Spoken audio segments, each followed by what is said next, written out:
All right, it's Bruno again, and I'm so happy to be back with my friend Faisal Karmali, entrepreneur, opera singer? Sure. Opera singer, NASCAR race driver. What else? And portfolio manager, wealth manager extraordinaire.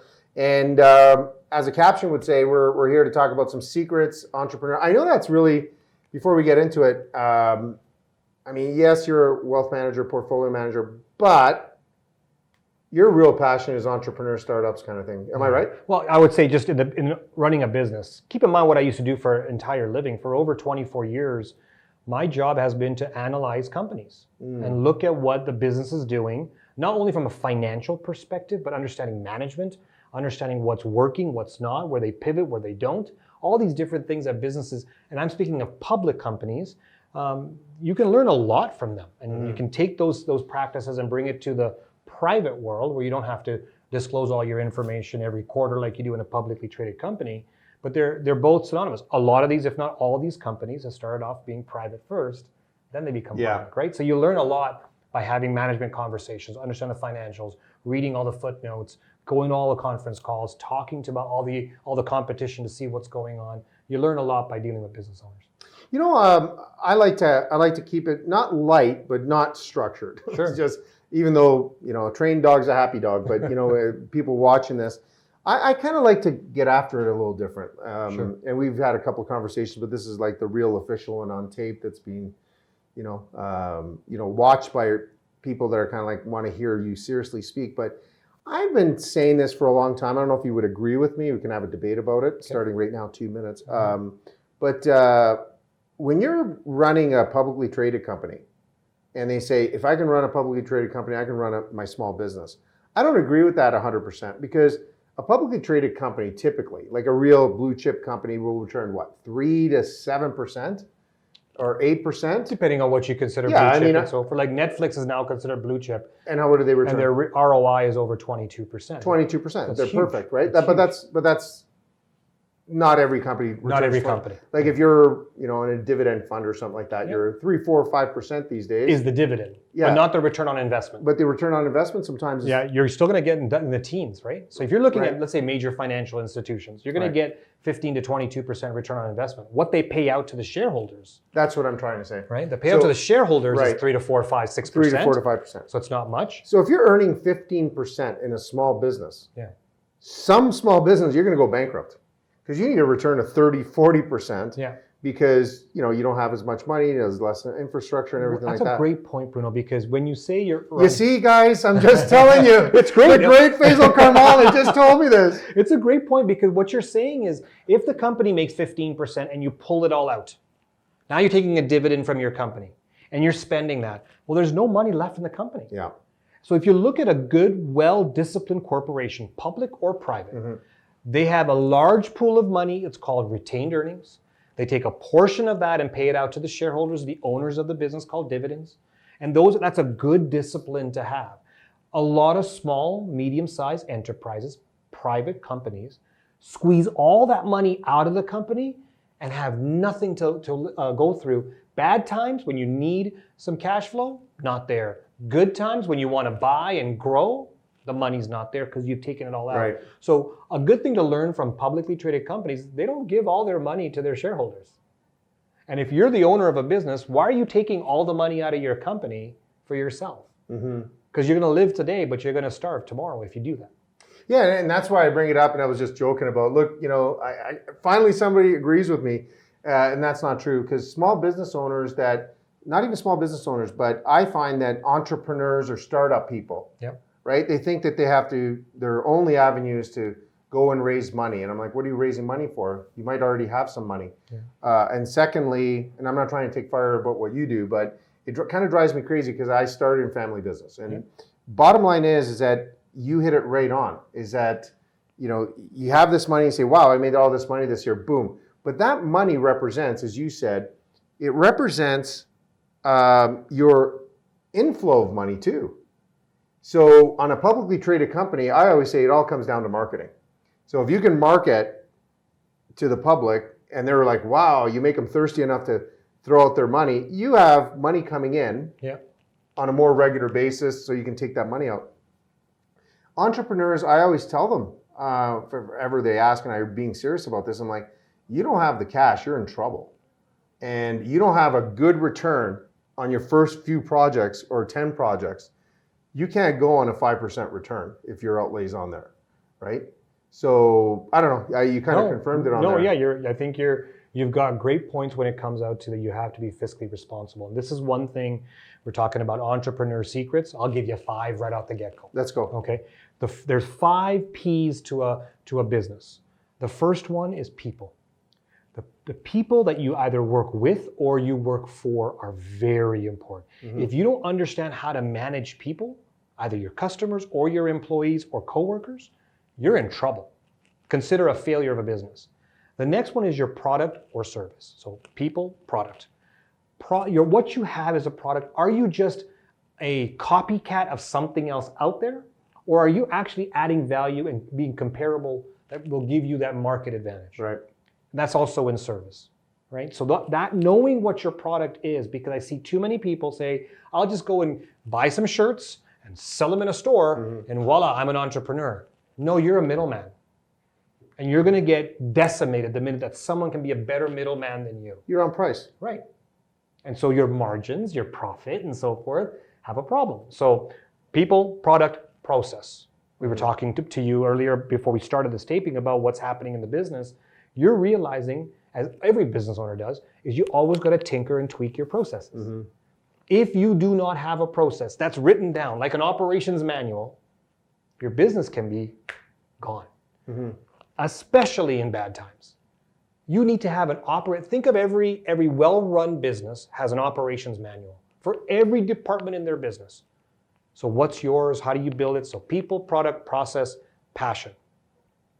The passion part or purpose, if you don't have passion, and I've yet to meet someone say to me, when I was 5 years old, I want to buy a franchise of a major food company so I can sell their product out there. They buy it because they're buying a job. But now they're an entrepreneur and a business owner. So now you got to figure out how to get more passion. What do you love to do and bring it out on what you're doing. So that's important. So people, product, process, passion. Number 5, get paid. Mm-hmm. You know how many people are scared to ask for money? Absolutely. Charge, fairly charge, be competitive. They always reduce their prices because they think everybody's in a price competitive world versus a value-driven world, which is what I think we're in. And it comes down to 2 different types of entrepreneurs. Entrepreneur 1 will believe that money or wealth is a scarcity. 1 will believe that money is abundant. If you're in the world of abundance, just go make it. Yeah. If you're in a world of scarcity, you'll always play defense and hoard. Right. And so those are the 2 differences. When you look at the 5 P's, the secrets of an entrepreneur, you'll see that it comes down to abundance versus scarcity. You get to decide what you want to play on. Well, if you're Italian, there's a 6P, prosciutto. So after you're done that, prosecco and prosciutto, you celebrate, right? That's beautiful. I'm going to change it now. There you go. The 7 Ps. The 7 Ps. But you know, I always people know me. I always talk about my father a little bit, and he used to say that because he was an entrepreneur, he was a startup, years and years and years ago, and he used to say the first thing you need as an entrepreneur startup, not to defunct the 5 Ps or the 7 Ps now, but is you need a client. If you don't have a client, it doesn't matter what your product is. Correct. And the other thing he used to say is when the phone stops ringing, then you got a problem. Yeah. It's, people say, well, oh my God, I'm so busy, the phone is ringing. It's like, oh, that's not a problem. Yeah. It's when it stops ringing that you have a problem. So focus in on who's going to buy your stuff, like you said, right? And what value are you adding? That's it. Why would they want to buy your stuff, right? And it's amazing how many people in today's world feel entitled that they can just put something on the internet and everybody will have to buy it. Speaking about product, no wonder global communication, the global TV, their ratings are so good. You're on it. So tell us about, I watch it. Oh, do you? I don't watch any TV. Fantastic. 0. Thank you. I don't have time. Okay. Right? I don't make time, right? But tell us about the show. I do actually watch you on there. Yeah, so global TV, global radio, we'll put them all together as one. There's, it was about a year and a half ago, my business partner and I, we go away to a program we've built called the Hemingway. And what this literally is... Oh my, you gotta listen to this. Have you heard about this? I could never be invited there. No, like never. It's only for us business partners. So the Hemingway, business partner. The Hemingway works out like this. Whenever you're building, and I would suggest you do this with your business partners as well, is we credit Hemingway, may not be him, but we'll still credit him. The Hemingway moment is write drunk, edit sober. So we would go away, we would Vegas, Vancouver, wherever in the world we want to go and travel to, and the two of us would sit down and we would Hemingway an evening. Mm-hmm. And so there would be some fermented beverages, there'd be a lot of conversation, and it'd be all about ideas, total brainstorm, no negating any idea whatsoever. Put it all on the board, write it up, get it all on there. The next day, come back, look at the board and start to edit it. And in that Hemingway process is where you start to determine what kind of an entrepreneur you are and where you want to go. So this is where global kicks in. We start off, let's go and be on TV and have a TV show, or let's have a radio show, let's have a podcast, let's write a book. Let's do all these things that we thought, we're funny. We thought, that'll never happen, because we've had a little bit of fermenting beverages, put it on the board. The next day we're like, yeah, we can do that. We can actually do it. Let's do this. Let's have an experience and a memory that we will never forget, because when we're 85 years of age on a rocking chair on our porch, it's not the stock that I bought, it's not the client that I had a conversation with, it is the memories along the way, and these things are going to be the memories that we have, the experience of our journey.